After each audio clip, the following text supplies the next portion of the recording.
And as I'm praying, the driver is weeping, and he's weeping, Yeah. and he's crying, and this is what he says. This is what he says. He goes, "Oh God, I'm so sorry. I'm so sorry. I'll go back to church."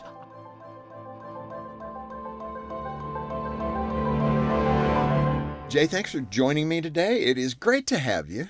Jim, always great to be with you. Thank you for having me. You know, it's fun. The Focus on the Family broadcast, which you have aired on a number of times, it's always been a presentation that we've been able to borrow with your permission, which is great. People love hearing from you. You just have such a humorous way of approaching spiritual things, and people connect with that. Why do you think humor in that kind of context works for people listening in an audience? Well, thank you, Jim. Well, first of all, I'd say I'm very, very simple. I'm a very simple speaker, very simple communicator. I try to be simple, but not simplistic.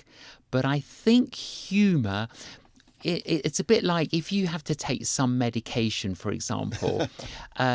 Normally, we're not able to actually take the ingredient of the medication.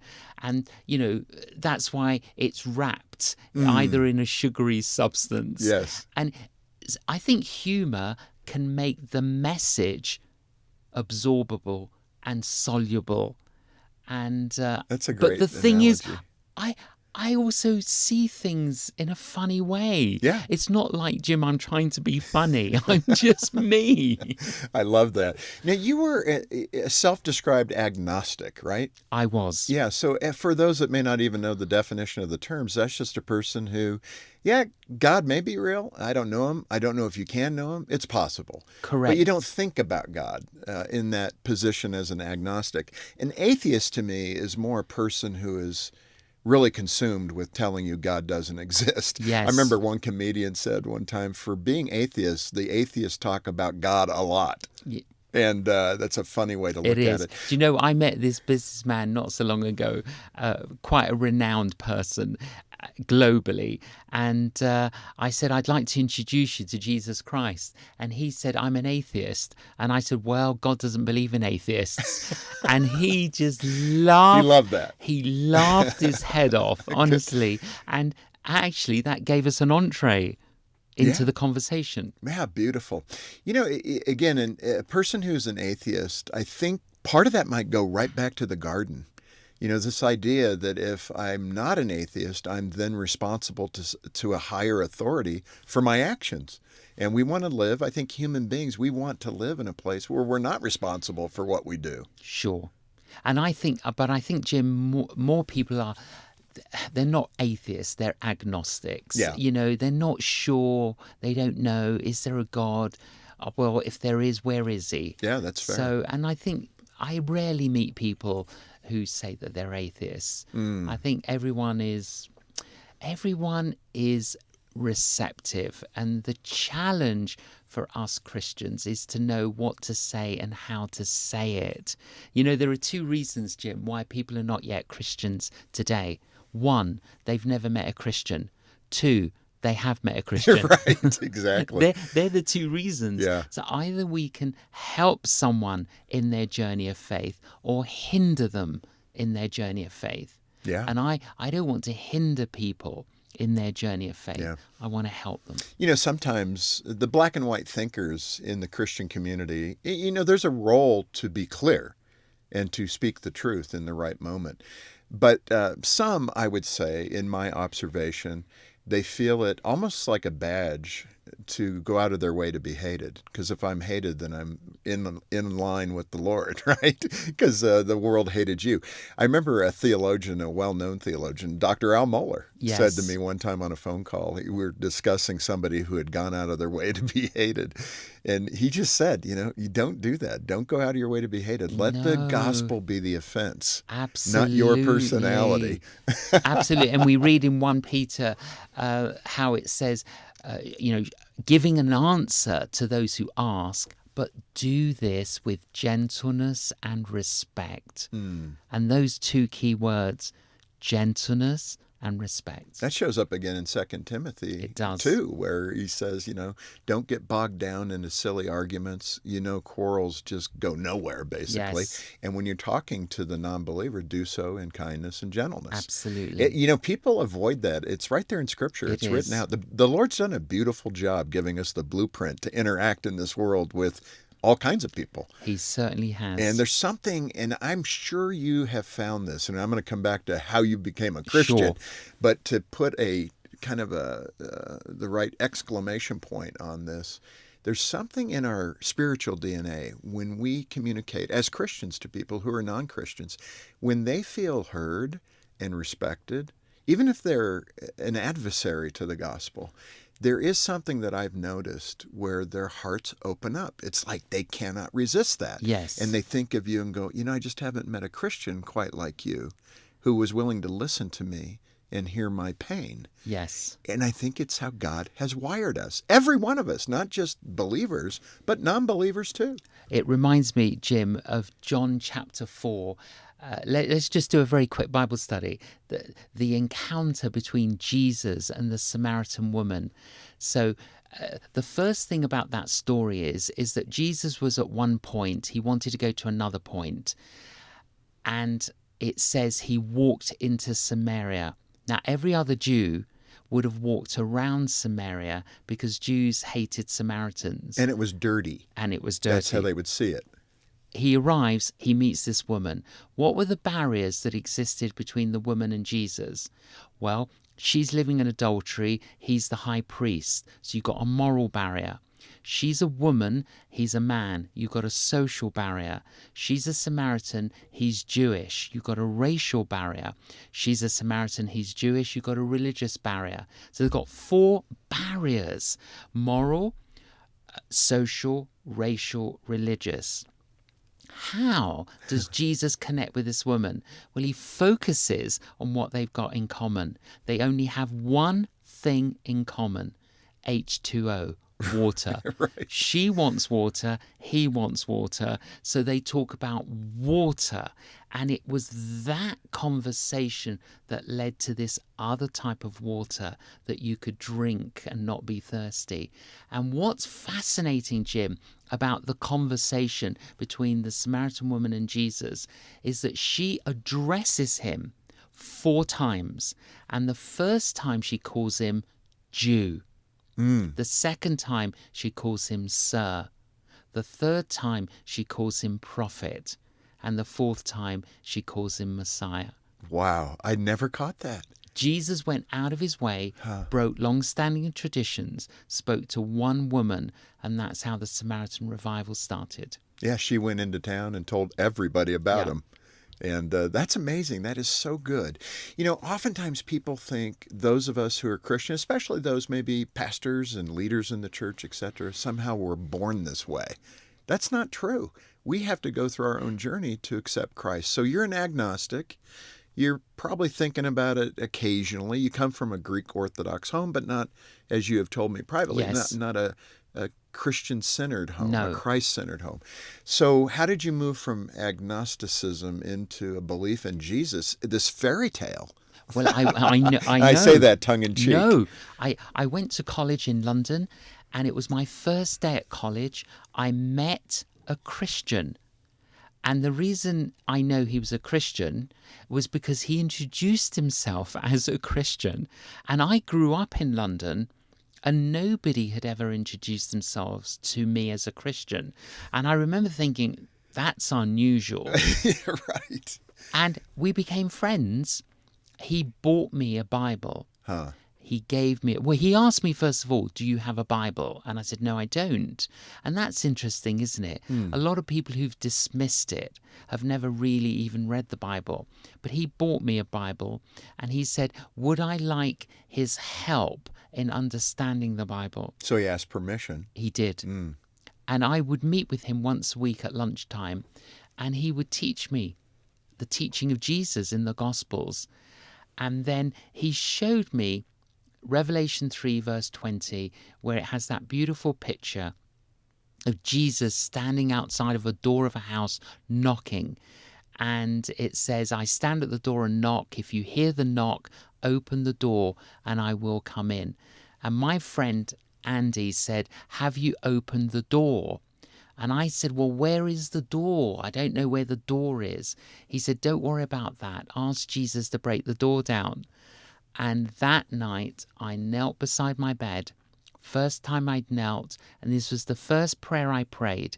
Jesus, if you're knocking on my door, break the door down. Come into my life. And the light came on. That's amazing. Yeah. I mean, given you look back now, you have the ability of hindsight. You've gone to 69 countries, done evangelistic crusades, I guess you could say. Yes. Around the world. I'm sure tens of thousands of people have come to Christ through that. And you look all the way back at your friend Andy. Yes. Do you know? I'm Andy. I'm still Christian. In touch with him. Yeah. And he's an evangelist. And do you know, I then got baptized. And I remember, Jim, I said at my baptism, my friend Andy built a bridge from him to me. And when he did, Christ Jesus walked over it. Yeah. That is critically important to realize. This is one of the great challenges for Christians, is how to construct that bridge that the Holy Spirit can then pursue. Christ can come over into someone's heart. And I think in a weird way, we don't understand that because he's God. He can do it any way he wants to. But it's as if he says, I want and need your help. Absolutely. You have to open the heart. Well, in a court of law, you have a witness. The witness gets up and says, well, let me tell you my story. Let me tell you what I saw. Let me tell you what I know. And every Christian is a witness. But also in a court of law, you have what you call the attorney, or we call the barrister, the lawyer, and they get up and they present the facts in such a convincing manner as to get the jury to make a decision. So every Christian is a witness, and some of us, like myself, we're the evangelists, we're like the attorney. We present the facts in such a convincing manner as to get the jury to make a decision. You know, so often it's beautifully said, and so often it obviously, not so often, always starts in our own heart as the Christian. You had that story of the homeless man as you passed him every day before you became a Christian, and then you became a Christian, and that changed. Tell us that story. Well, so I received Christ on the 9th of February, 1975. So I wake up the next morning and I know, Jim, I know something's different. But obviously I don't have the vocabulary to articulate what it is. And where I lived and where I went to college was about 1 mile, and I walked. So I was walking and I saw a homeless man, and I stopped and I said, have you had breakfast? He said, no. I said, would you like breakfast? He said, yes. So I said, well, I'll take you for breakfast. And then I said to him, where do you hang out? He says, well, you know where you met me? That's where I hang out in the morning. And I said, no, where do you normally hang out? He goes, look, where you met me, that's where I hang out. Just out in the open. Now, the reason I was curious was, is he telling me the truth? Because if he's telling me the truth, Monday to Friday, throughout September, October, November, December, January, I walked past him and I never saw him. So this is my first day with Jesus in my life. And I'm seeing homeless people. For the first time? For the first time. Yeah. I'd never spoken to a homeless person before. And I said, well, look, I can't do this every day, but would you like breakfast once a week? And he said, I love breakfast once a week. And he said, oh, can I bring my friends? I said, yeah. How many? Well, first of all, I was amazed he had friends, but he did. Right. And we decided he could bring 4 friends.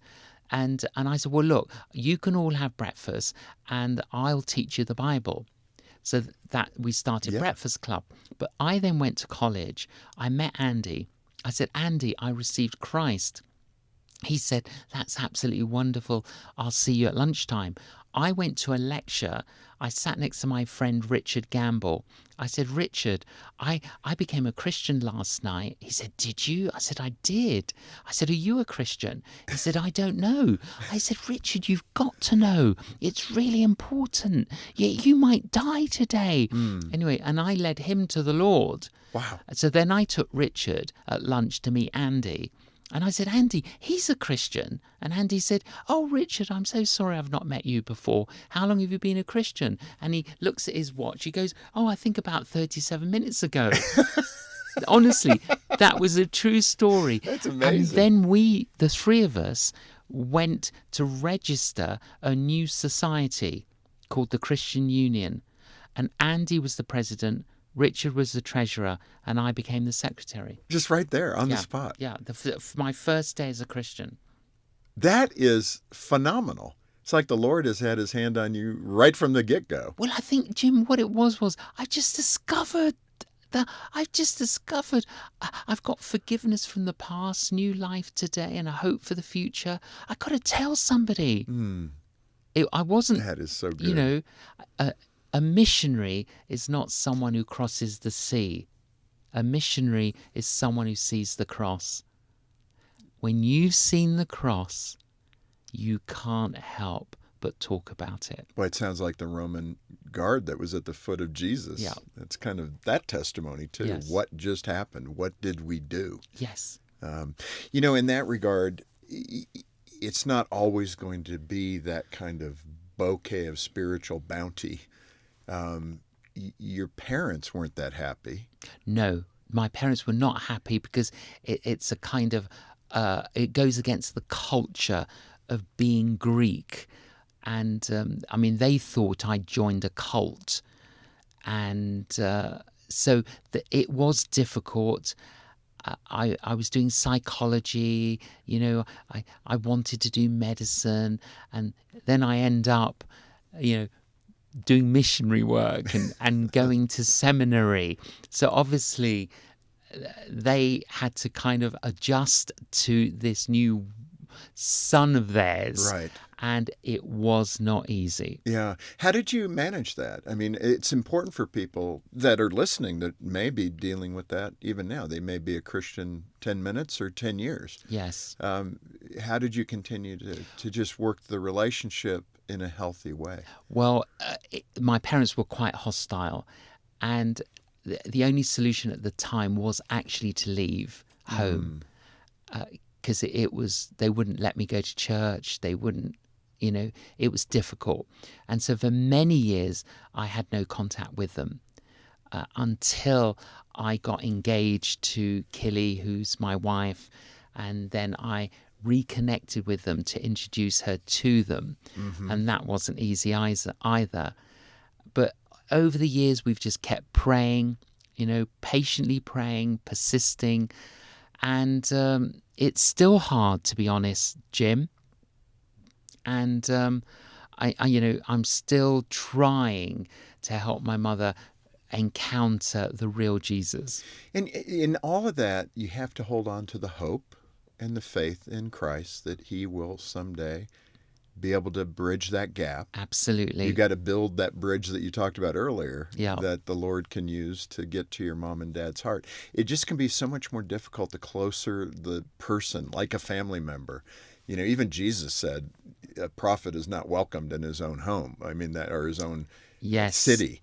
That's kind of what he was getting at. It's hard to witness to people who raised you. It really is, Jim. It really is. And sometimes we're not always good witnesses. I think in my early days, my exuberance, my enthusiasm was probably rather insensitive. And I probably didn't help in those initial days, weeks, months.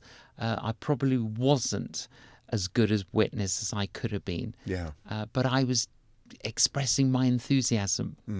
You know, a countryman of yours, John Lennox, Yes. I was able to interview him a while back. And he's a good friend. He's a good man. You know, I Yes. just love his testimony and the brutality in which Oxford treated him as a young believer, Yes. and the way they shamed him in the mathematics department. Yes.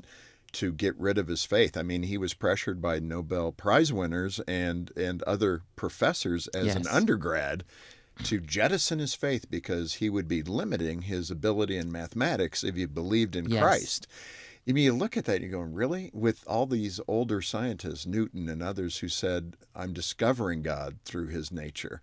The best part of John Lennox is his great stories about asking about people's joy. Yes. Where do you find your joy? That's it. In his wonderful Irish brogue, right? Yes. And they can't answer the question. Yeah. And he describes that, and then he's able to share with them, here's where I find my joy. And it's in a relationship with Christ. Is that compelling enough for people? Oh, well, I again, back to the Samaritan woman. It says in the way that the scripture tells the story, and it ends with, they believed because of the woman's testimony. And we all have a story to tell. We all have a testimony. You know, I was lost, but then the Lord found me. I didn't know where to go, but the Lord guided me. I had a need, but the Lord provided for me. We all have a story and stories to tell. Yeah. And we need to keep telling those stories. Which is beautiful. But no one is beyond the reach of God. Oh, That's no what one. that says to me. Absolutely. No one is. No one. And why does he care for us that much? You just look at the cross, don't you? You look at the cross. Each one of us is valuable, lovable. That's why he died for us, so that we could have redemption. Just nobody's beyond his reach. No one is beyond his reach. Yeah. With all of the cultural upheaval, one thing I noticed with the assassination of Charlie Kirk, we've been mourning that Yes. here in the United States. I was a little surprised to see the support in London, people marching and mourning along with us in the Christian community here in the U.S. for Charlie Kirk. Can you tell us why? Why was there this global appeal for this 31-year-old man who was simply courageous enough to go to college campuses and say, here's what I believe. Tell me what you believe. I know.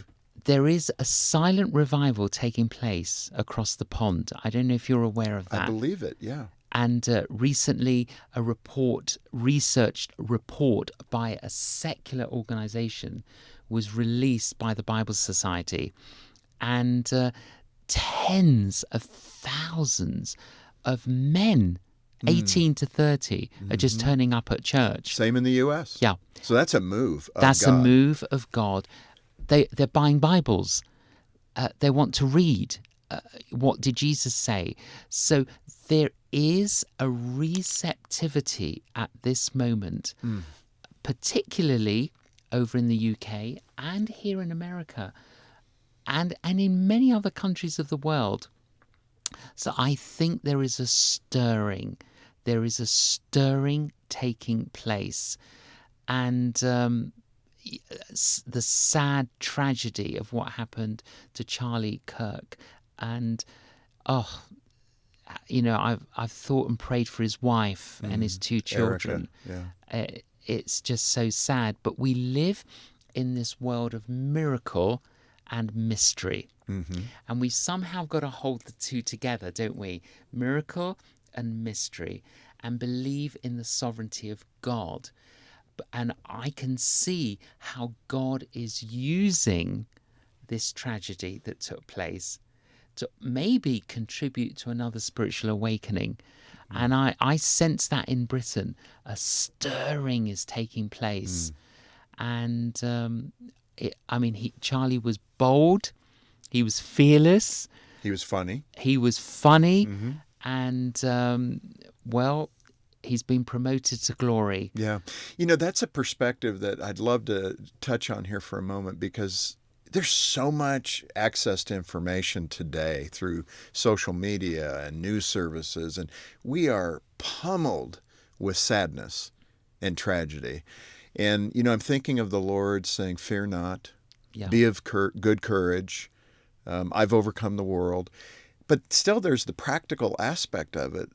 which is pain. That, Yes. when you see that, a man being shot for his Yes. beliefs, that should grieve all of us. I was so Yes. disappointed with some that came out dancing and Yes. celebrating the assassination.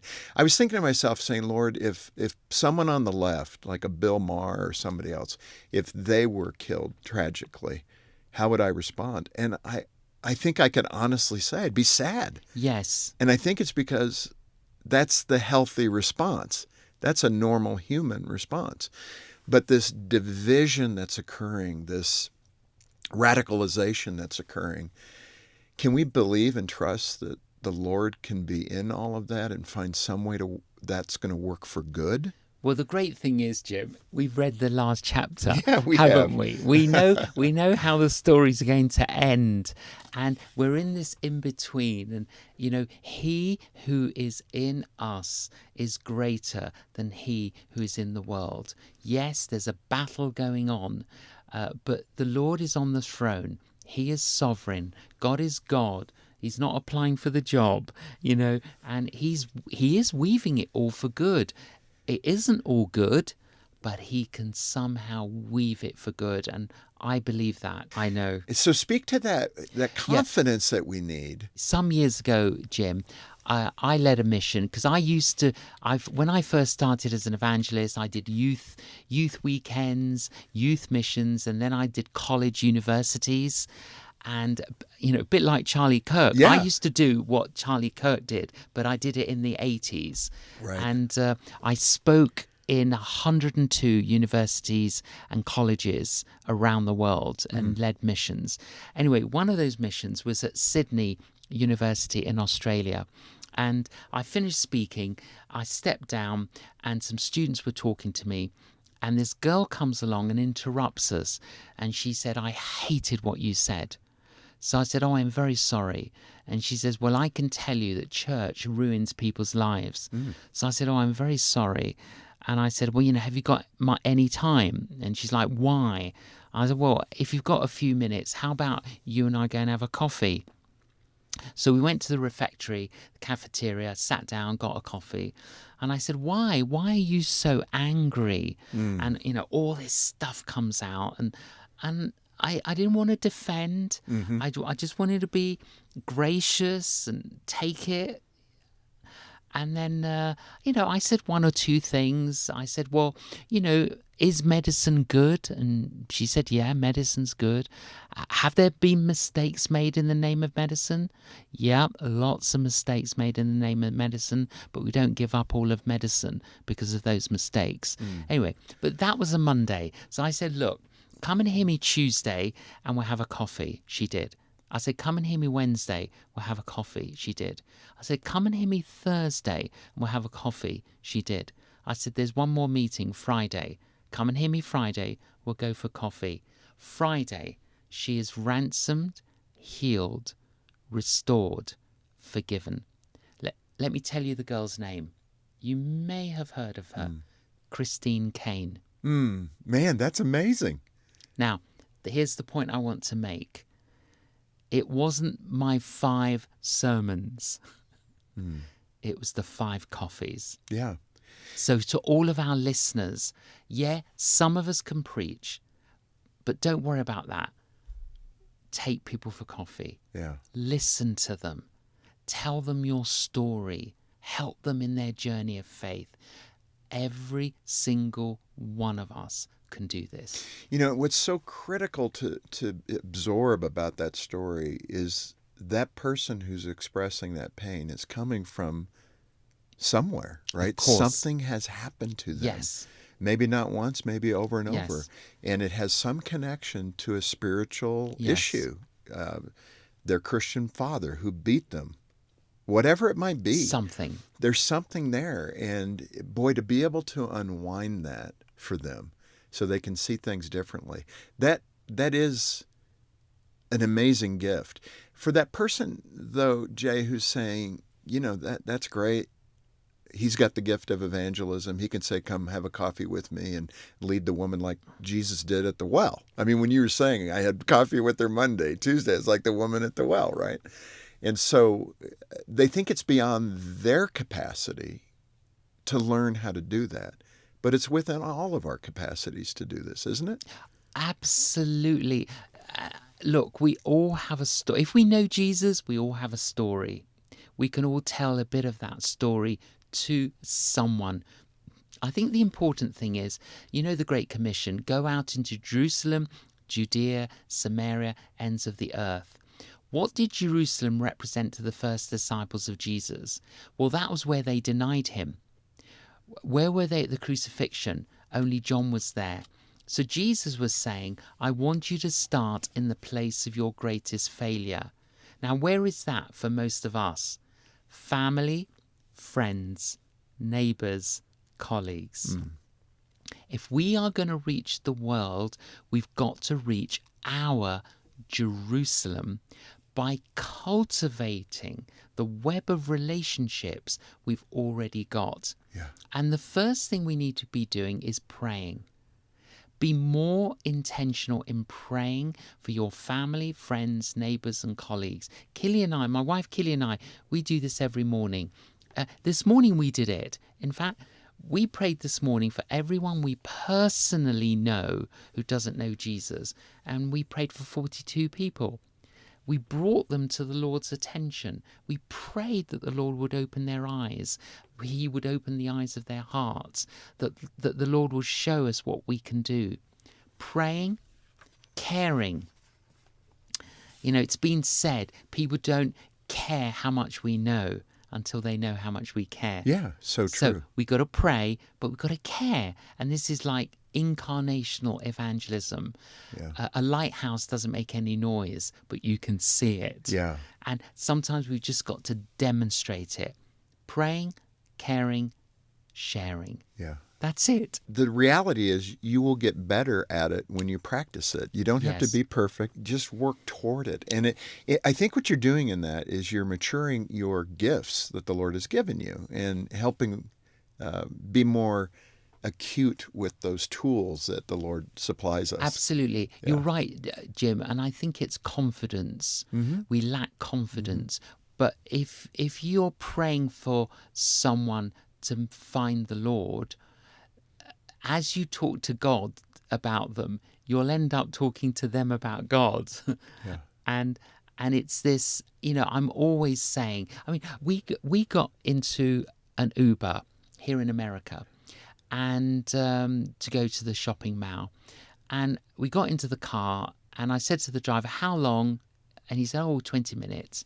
And I said, look, while we're driving, is there anything we can pray for you? It's great.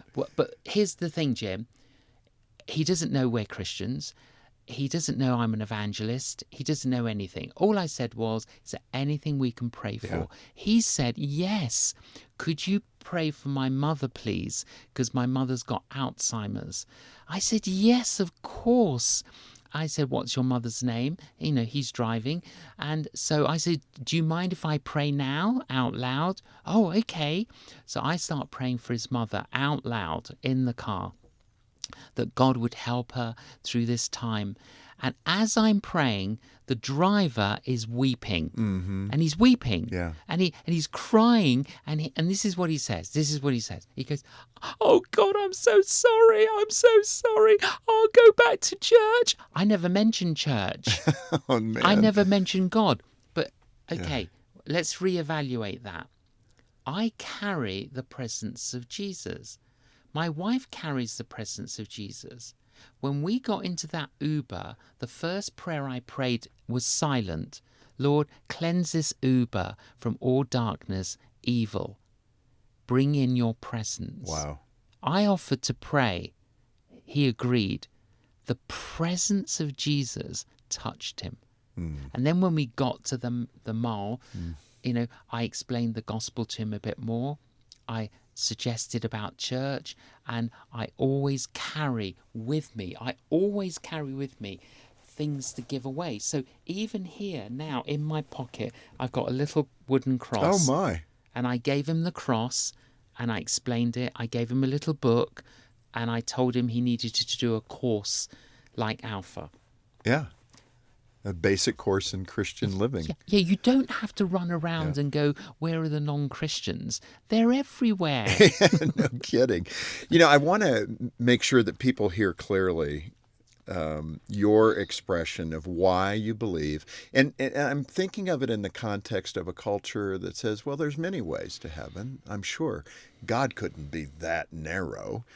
So Buddhists and Muslims and Christians are all kind of aiming for the same ascension to get to heaven and have everlasting life. But Jesus does say, I am the way, the truth, and the life. Nobody gets to the Father but by me. I'm adding the tone. It may have been more loving than I'm expressing. But he is definitely saying, I'm the doorway. I'm the Son of God. Speak to that reality with a person that might be more generalistic, why you believe that he is the way, the truth, and the life. Absolutely, Jim. You said it. Quoted Jesus. He himself said he's the way, the truth, and the life. First of all, I will never, and I don't, and haven't ever put down another religion. That's very important. We don't need to put down another religion. We just need to lift Jesus up. And when he's lifted up, he will draw all to himself. But I can share things like the Bible has got 2 testaments, Old Testament, New Testament. Old Testament begins with a book called Genesis, ends with a book called Malachi. New Testament begins with a book called Matthew, ends with a book called Revelation. Between Malachi and Matthew, there's over 500 years of silence. But in the Old Testament of the Bible, there are 322 messianic prophecies about the arrival of the King of Heaven on earth. They tell you where he's going to be born, how he's going to be born, how he's going to grow up, what he's going to say, what he's going to do, how he's going to die. Do you know what the mathematical compound probability is of 322 prophecies being fulfilled in one man at one moment in time? 1 over 84 with 100 zeros. In other words, it doesn't happen every day. The uniqueness of Jesus is that he fulfilled the messianic prophecies. I had this conversation, Jim, with the chief rabbi of Israel. And I said to him, tell me how many messianic prophecies are there? He told me. And I said, well, who are you waiting for? Right. It's there. But Christianity isn't just based on the life of Jesus or the teaching of Jesus, but it's based on his death and resurrection. And the resurrection of Jesus authenticates everything he said and everything he did. If you're walking down a street and you get to the end of the street and it branches into 2 and you don't know which way to go, left, right, I don't know. There are 2 men lying there. One's dead, one's alive. Which one would you ask for directions? Yeah, right. That's a good point. There is so much out there in terms of what we call apologetics that we could read, reflect, and use some of this fact in sharing the good news with others. I remember walking with a Jewish man in Israel, and I asked him, what is Jesus missing in his CV, his resume, that you Jews don't connect with? I mean, when you look at his resume, all the things you just said, born in the right place, doing the signs and wonders, coming back to life after being crucified. What is he missing? And to his credit, he said, I'll talk to my wife tonight. I don't know. And the next day I talked to him and I said, well, what did she say? And he said, well, we're kind of strong, stiff-necked people, the Jews. And he said, we're not saying he's not the Messiah. We're just not sure. So if he comes back a second time, then we're going to believe. And I thought, well, that's an answer. Yeah. I just hope it's not too late. No. Right? But even that, he fumbled with, okay, yeah, what is Jesus missing, to your point? Absolutely. And they will struggle to say it because I don't think he was missing anything. No, He's the Messiah. No. And but you know, Jim, interestingly, I've had conversations with unchurched people, people who might be called unbelievers, and I've offered to pray for them. And I say, you know, may I pray for them if they've got a sickness or an issue? I've never been turned down. They're desperate. How interesting. Yeah. And I will often lay my hand on their heart, and I may not always pray out loud. I'll just pray inside. And I'll just pray, Lord, open their eyes of their heart. And I might say, Amen. And then they go, oh, what was that? What was that? And I say, oh, what was what? What was that I just felt? And I said, oh, that's called the Holy Spirit. And they're like, oh, you know, so, you know, we mustn't be afraid to offer to pray for people. We mustn't be afraid to do these things. You had a story of Joyce, which I think fits right in here. Why don't you tell us that story? Oh, well, this is great. Well, our next door neighbours, not Christian, and they would call my wife and I the neighbours from heaven. So that's a nice title. That's a nice title. And he and I were always had a banter with each other, and they were older than us, and you know their garden was much nicer than our garden, but we got on really well.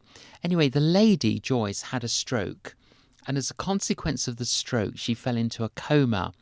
And she was transferred from our local hospital to a very renowned hospital called the John Ratcliffe Hospital in Oxford. And then the daughter came and spoke to my wife, Killy, and said, oh, we've just met with the doctors. The doctors said that she's brain dead and there's no brain activity. So we've decided after 5 days, we're going to switch off the life support machine so she dies. So Killy said to the daughter, well, you know, can my husband and I, can we visit your mother? And the daughter said, would you? Because my mother was so fond of you. That would be wonderful. And so we're driving to Oxford. And I must confess, Jim, I was in a bit of a bad mood. And the reason I know the feeling. The reason I was in a bad mood was she was in the local hospital, which was 10 minutes away. Now we've got to drive an hour. And you know, when you drive to another hospital, you don't know where to park the car. You don't know. It's all a bit stressful. Anyway. I appreciate the honesty. You know, we arrive. So, in other words, I want to tell you that I wasn't really in a good, angelic place. Right. So we go to intensive care. What you call that ICU, don't you? Yeah. And she's in this private room. We walk in. And I say, hello, Joyce. I said, it's the neighbours from heaven. Now, she's in a coma. She's in a coma. She's got no brain activity. I said, we've come to see you. And I said, look, I tell you, and I'm talking to her now. And I said, Joyce, I think what might be a nice thing to do is if the three of us prayed, how about the three of us pray? And how about we pray the Lord's Prayer? So she had tubes everywhere. I got her hand. I held her hand. I held with my other hand. I held Killy's hand, and Killy held her other hand.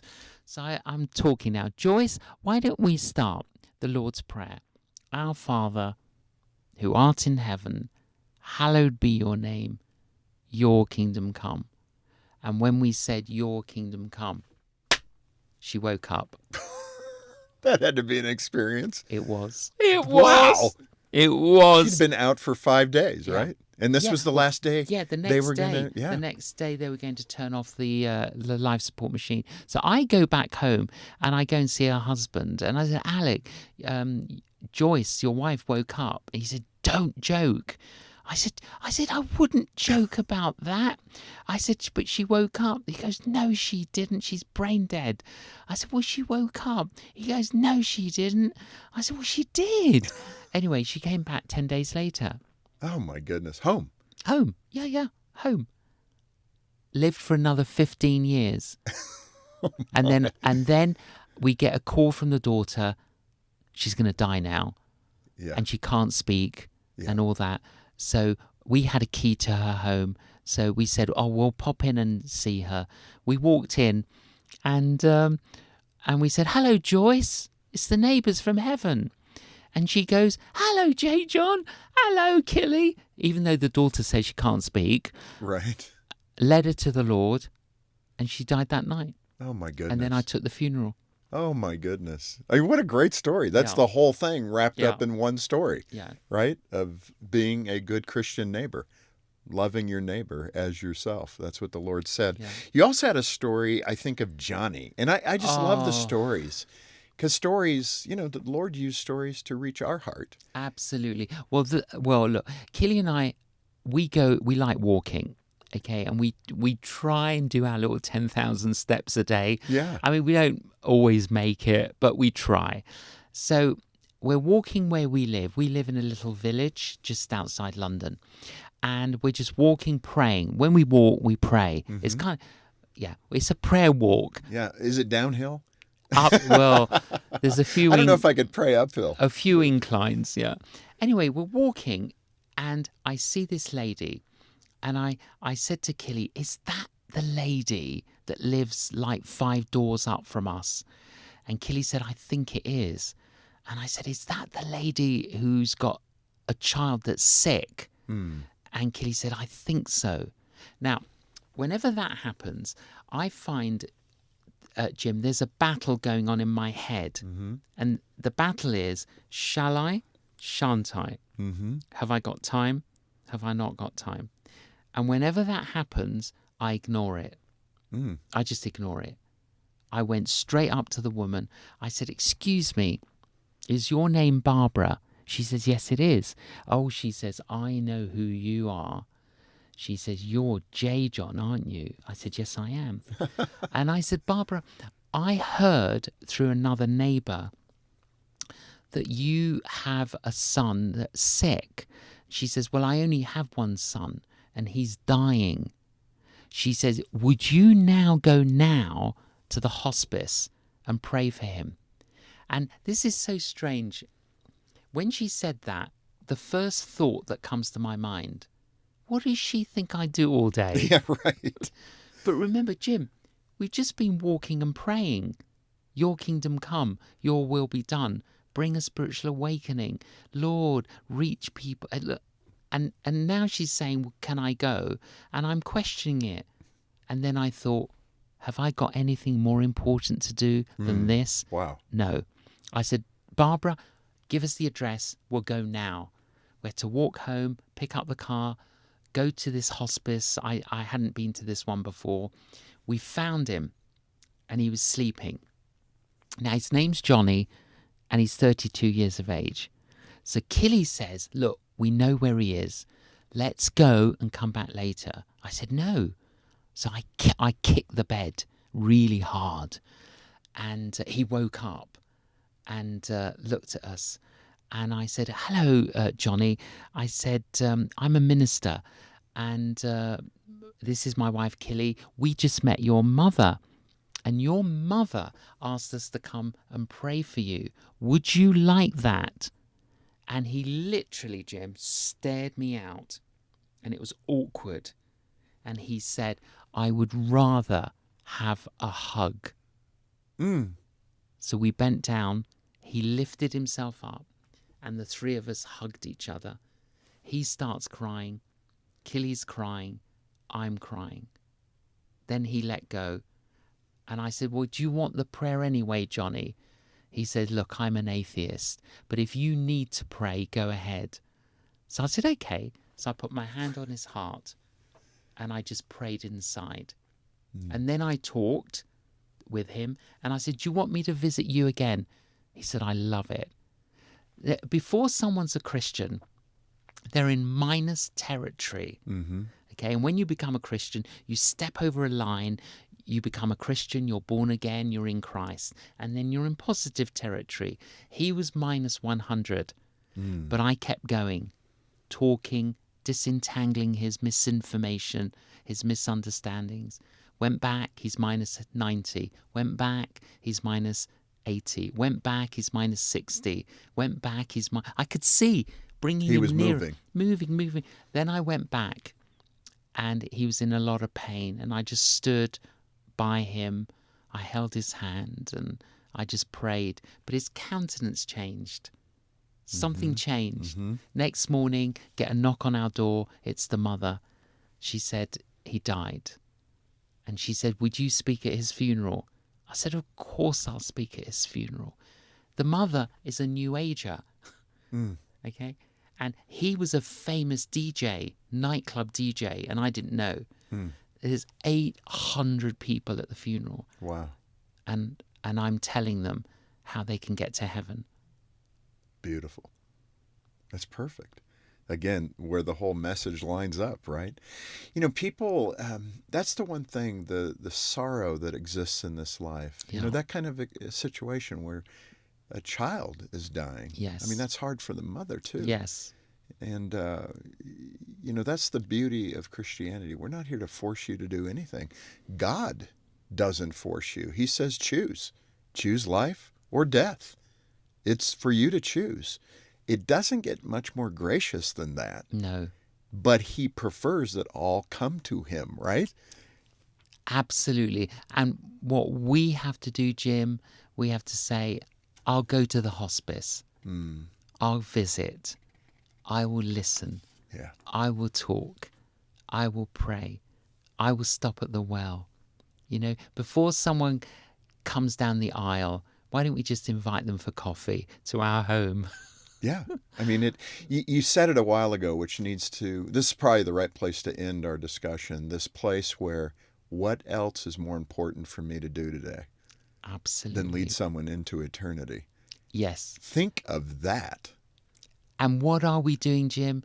We're basically giving out an invitation to a party that's out of this world. That is great. Thank you for being with me. Thank you, Jim.